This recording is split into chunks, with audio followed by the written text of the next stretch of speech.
Hello, ladies. Can y'all hear me okay? All right. These are not my notes, don't worry. um, Promise I won't talk that long.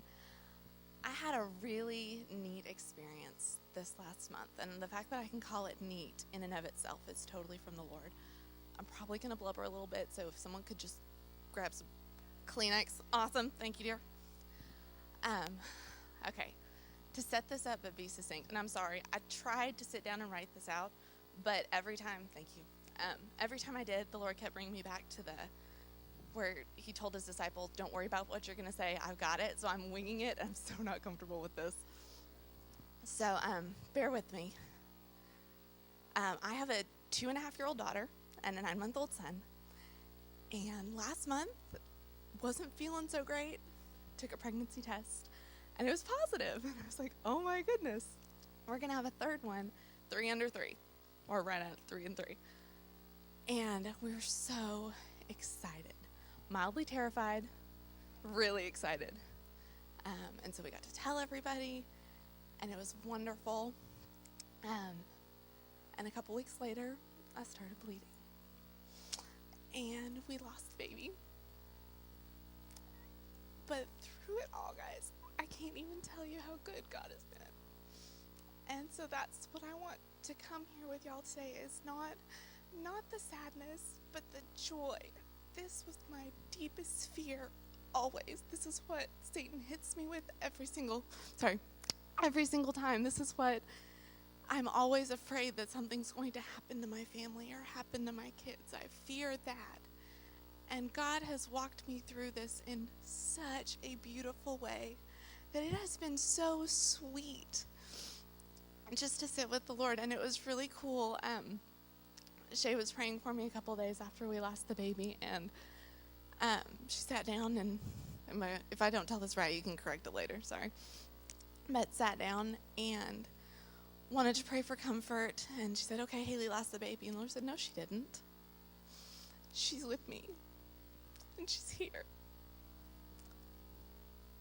And knowing that is so amazing.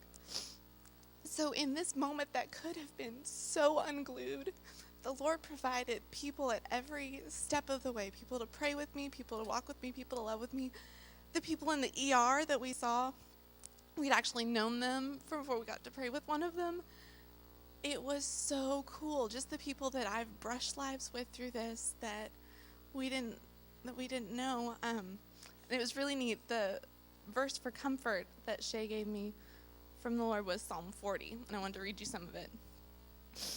I waited patiently for the Lord to help me, and he turned to me and heard my cry. He lifted me out of the pit of despair, out of the mud and mire, and he set my feet on solid ground and steadied me as I walked along. He has given me a new song to sing, a hymn of praise to our God. Many will see what he has done and been amazed, and they will put their trust in the Lord. Oh, the joys of those who trust in the Lord, who have no confidence in the proud or in those who worship idols. I have told all your people about your justice. I have not been afraid to speak out, as you, O Lord, well know. I have not kept the good news of your justice hidden in my heart. I have talked about your faithfulness and saving power. I have told everyone in the great assembly of your unfailing love and faithfulness. And the fact that I get to stand up here and tell you how good God is just so awesome to me. And that's just really what I wanted to come across with. This is his joy. This is something I feared so badly. I knew this was going to be, I was going to come unglued. I was in the midst of reading the book, which I highly recommend, y'all. She writes just like she talks, and it's hysterical. But in what should have been my unglued moment, it wasn't. God's faithfulness was so, so good. And it's been awesome. And there was one thing that I was writing in my journal. Let's see if I can find it. So, because we know it's a girl, I wrote her a letter. And I said, if Tony agrees, your name is Laurel Joy. You are so wanted and loved, sweet baby. Your mommy's heart hurts, baby girl. I wonder who you would have been. If you guys know my kids, they both look like my husband, so I was wondering if she would actually have looked like me. But the best part, sweet Laurel, is that someday I won't have to wonder. I will know. I'll get to hug you all I want and listen to you tell me everything you've been doing in heaven while you were waiting for me.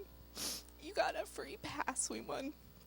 Your siblings are going to have to feel life's ouchies while you are blessed to be there in the Lord's presence always. We named her Laurel because it's never actually mentioned in the Bible, but it is associated with the crown that they talk about, the prize, running the race and winning, and some verses associated with that. And they talk about winning the prize, a crown in heaven, and your middle name had to be Joy because that is truly what you brought to our lives. And your mommy is growing so much because of you, and someday I will tell you all about it. Thank you, Lord, for trusting me with this. I didn't know what to call it, a task, a path, a trial. And then I realized, no, she was a blessing. She is a blessing. I still hurt, Lord, but there is such a sweetness and a joy about it that it makes my pain beautiful, meaningful, purposeful. And that is something that could only have come from you. Be glorified, Lord. So I hope that I've blessed you guys. I'm sorry to stand up here and blubber, but he has been so good, and he is so good and so faithful. And I hope you guys get to see that and experience it too through this study and through other people. So thank you, ladies.